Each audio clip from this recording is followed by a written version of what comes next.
Hey y'all. Okay, so hopefully this is the last lesson you will have to watch via video.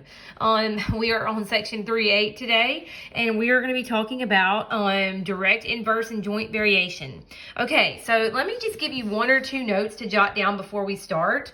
One thing I want you to write down is that if you see the word directly, varies directly, okay, that and jointly is the same thing as directly. It just has more letters, and I'll show you that in a minute. But basically, sorry, this is messy. Directly means to divide.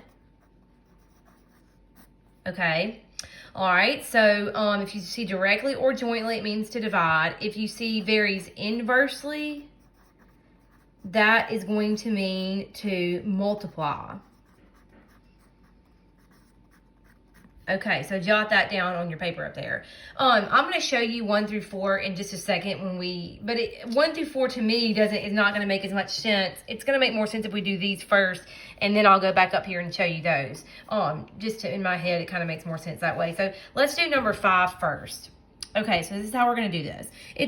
Basically, if it says directly, you're dividing, and you're going to set up a proportion.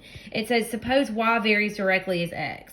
So y varies directly as x. Like, kind of write that out. Y over x. We're going to divide because it says directly. Okay, so we're going to set up a proportion. Y is 35 when x is 5. So put 5. Find y. So that's put y right here. When x is 7. Okay, I didn't mean to put equals there. And then you just cross multiply and you work that out. So that would be 5y. 35 times 7. Grab my calculator here. Let's see. That's 245. Divided by 5. And we get 49. Okay, so it says find y. So we did that. Y is 49.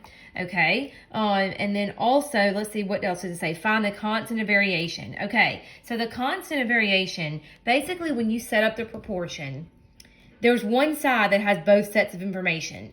Oops, sorry, I'm covering up some of the video. This side does not. Basically reduce that side, 35 divided by 5. That reduces to 7, right? Okay, so the constant of variation is 7. That's all you do to get that. And then it says, write an equation for each statement. You're going to write y equals 7 times x. I know that's weird because I told you directly you're supposed to divide. You're supposed to divide when you're solving it. But when you write the equation, you actually do the opposite and multiply. Okay, so here is the answer. It says find, there's like 3 parts.